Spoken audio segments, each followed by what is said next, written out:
Yes, the people, welcome to the video. So today we are going to be going through my entire new training routine now that we don't have access to gyms. So this video is sponsored by Squarespace. They help you make websites and stuff. I will delve into that a little bit more later, but for now, should we just get into the video? Let's just do it, mate. So if you watched my video from maybe it was 2 or 3 months ago now about my training routine, you'll know that I was following a full body training split. Now, one of the important things to remember about a full body training split is it doesn't mean that you are going into the gym and hitting every muscle group directly every single day. So you couldn't really bench, overhead press, squat, deadlift, row and pull down all in the same day with any kind of meaningful volume or intensity, because fatigue would just kick in too much and make a lot of it pretty pointless. So to generalize, if we were to take the push exercises, for example,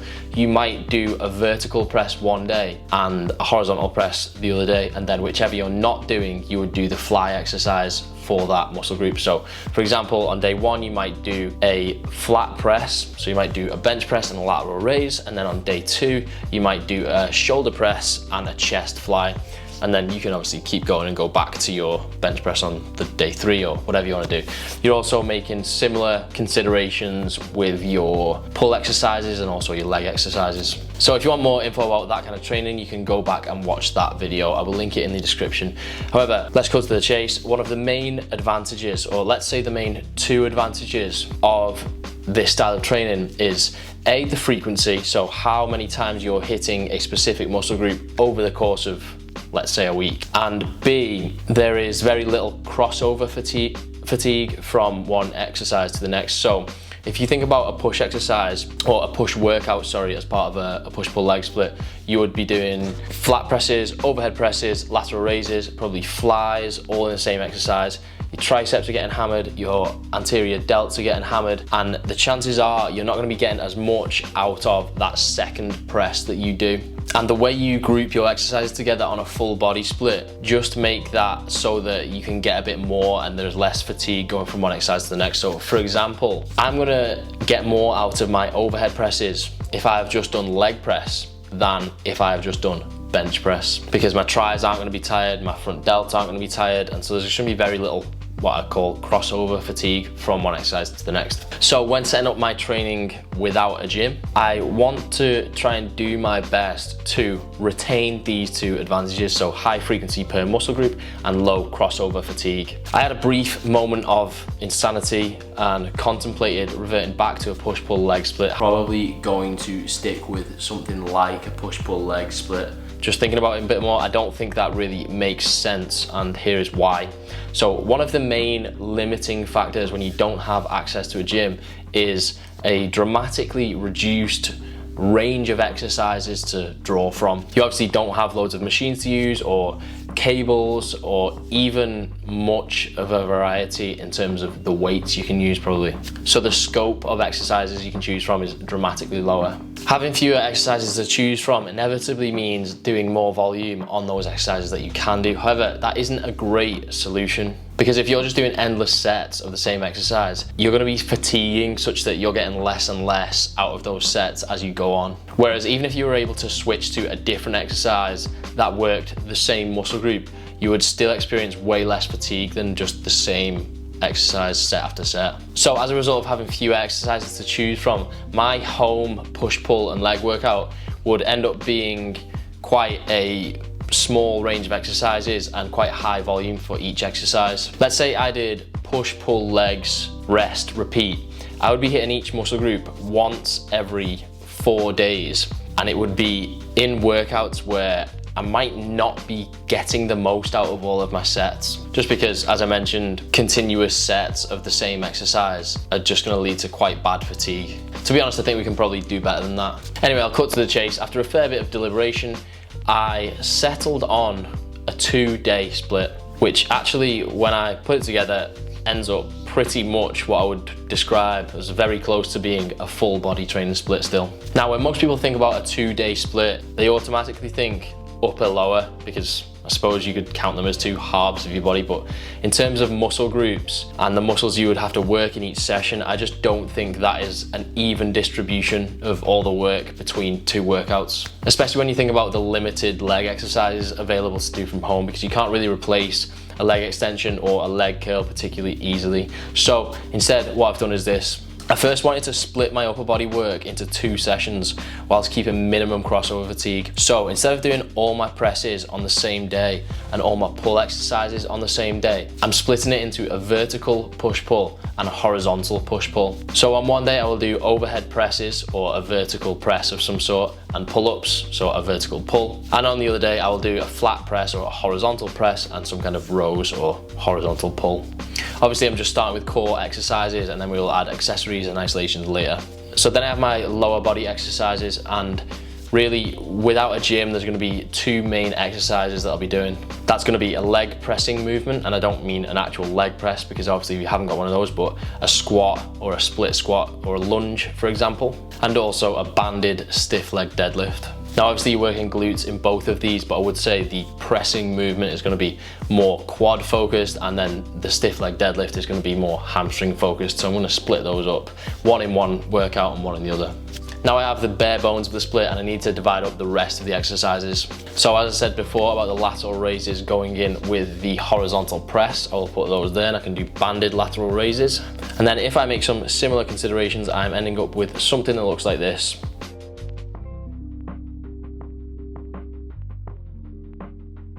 So I have my exercises. Now what about my reps and sets? Well, this is largely dependent on the resistance that you have available, whether that's actual weights or whether it's resistance bands or even ways that you can do body weight exercises. Now the important thing to remember is that we need to get into that effective reps zone, or within a certain distance from failure, within a certain number of reps from failure. Now in an ideal world for hypertrophy, we would probably be doing that somewhere within 5 to 15 reps, give or take. However, as we are limited with our resistance, we might have to venture beyond that and broaden that spectrum a little. For example, I am doing handstand push-ups, and the most I can currently manage is about 4. So the majority of my sets for that exercise, I'm probably going to be stopping around 3, maybe even 2 for some sets, until I get better at them, obviously. Now on the other end of the spectrum, we are obviously no longer able to do any heavy leg presses or squats unless you have a squat rack at home. I don't, and so I might have to go a little bit higher for my reps for my leg pressing movement. So with this in mind, I've decided to keep things as simple as possible, and instead of setting myself a specific number of reps to hit, I'm actually just going to gauge it by how far off failure I am. That's because with most exercises, I'm going to be working with a fixed weight. So for example, my pull-ups, I have to do either body weight pull-ups or body weight plus my 25 kilogram weight vest. So since I can't manipulate the resistance to the same extent I could in a gym, I will just keep the resistance constant and then do as many reps as I need to do to get close to or to failure. So let's just say we are taking most sets to within 1 or 2 reps from failure, and then hitting failure on our final set of each exercise, just as a general rule. Now I would say that if you can do that and your reps land between 3 and 20, you're sweet. But if they are outside of that range, you might need to try and think of some way you can adapt that exercise to either increase or decrease the resistance. Now there are a few ways you might be able to do that, and I will just run through some of them super quick here. Number 1, use as strict form as possible. Obviously, if your form is more strict, you will likely find the exercise more difficult. Number 2, if you're using bands, you can grab them at a different point or anchor them at a different point. 3, if you're performing your exercises just body weight, you could put some heavy stuff in a backpack and use that.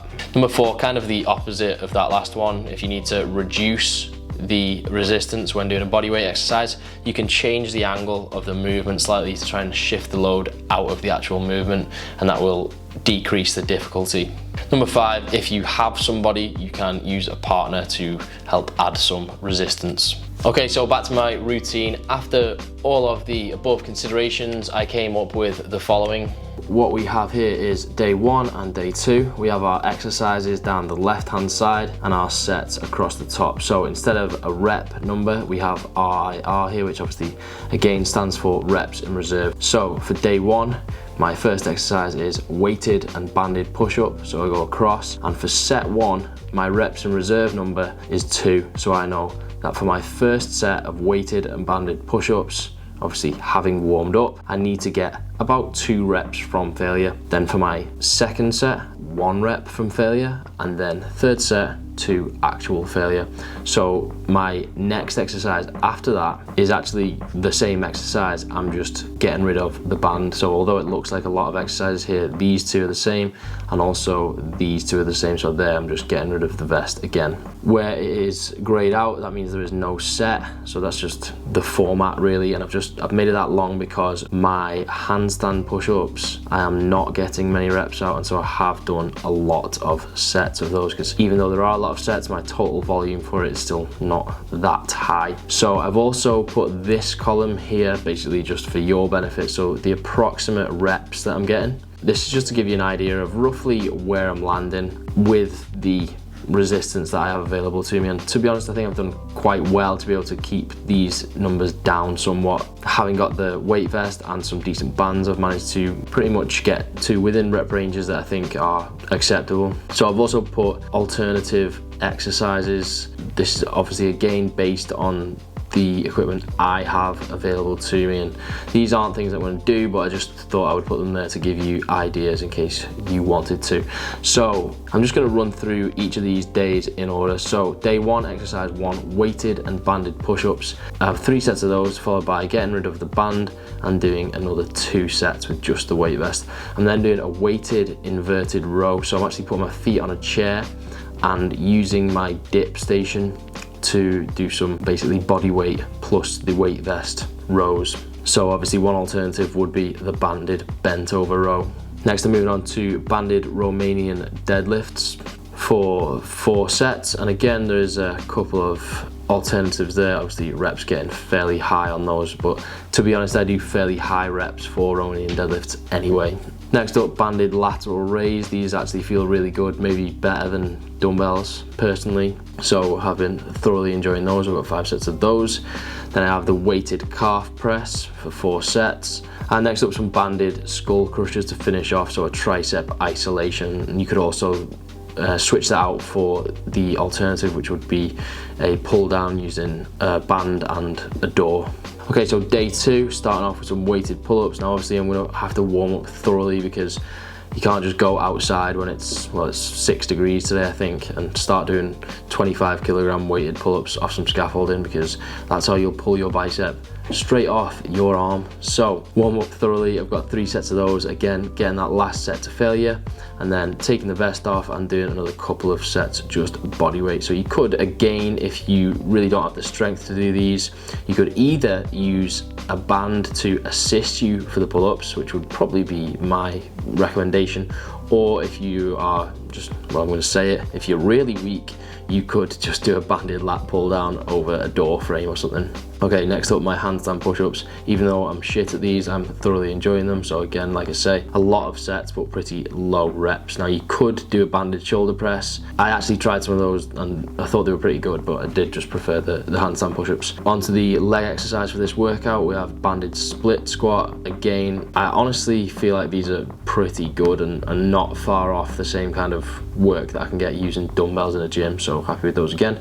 Now, I have what was earlier listed as secondary chest exercise. Now a lot of people would put a fly in. Personally, I just hate flies. I just think they're pretty shit and I don't really do them that much, and so I've put a banded chest fly as an alternative, but I've bought a dip station. I'm going to be doing dips, so obviously you can see this workout in particular heavy on the body weight stuff, but we haven't got a gym, so it doesn't harm. It's not going to do any harm, is it, to just get good at body weight stuff. So finally, a bicep isolation, or penultimate exercise, a bicep isolation. So I'll just do banded curls, and I didn't really put an alternative here because I didn't even specify a specific type of curl for those. You could do concentration curls, you could do single arm, double arm. There are quite a few different variations you could do. And finally, I just put an optional extra exercise because I might be doing extra stuff if I fancy it. I didn't really need to write that because, well, I always have the option of doing an extra exercise if I want to, but that's just there to kind of demonstrate to you what I am doing. So after these 2 days, I have put third day there, abs and cardio. So I don't really have a strict plan for abs. I think I'm pretty much just going to wing it, but if I do come up with a plan, I will make sure to share it with you. For the cardio, I'm going to be doing hill sprints. So I've mentioned those and actually gone through those in previous videos. I will also link those videos down below. I do think that I'm pretty much just going to rotate through day 1, day 2, day 3, and then back to day 1. I don't think that I will be putting a rest day in there very often at all.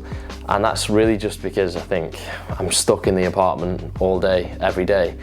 I don't really think not training is a great option. I just think that would feel weird. So maybe I'll just save rest days for when I feel like I absolutely really do need them. Now, although I'm sure you will have to adapt that for your own circumstances, if you do want to download that Excel sheet, you can do so through a link in the description. Now that link will expire in like 7 days. That's not me saying like, oh, get in 7 days. It's just the way that the website works that I use to upload it. So make sure you do save that because it might not be there the next time you come back to this video. Okay, so I hope you enjoyed the video. I hope it gave you some ideas at least on what you could potentially do with your own training whilst at home.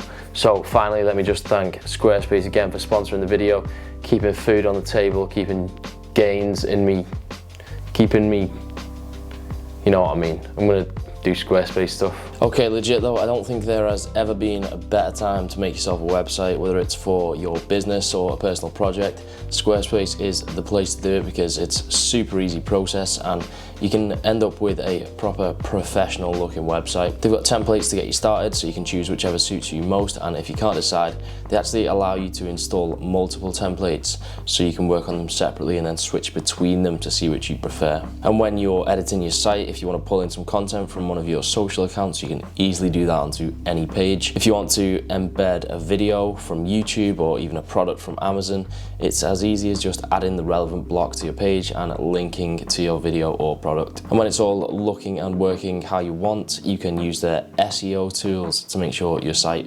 ranks higher and gets more traffic. So if you want to get started, you can get a free trial at squarespace.com, and then when you're ready, you can get 10% off your first website or domain at squarespace.com/Joe Delaney.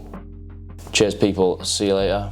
You see me rolling, they hating.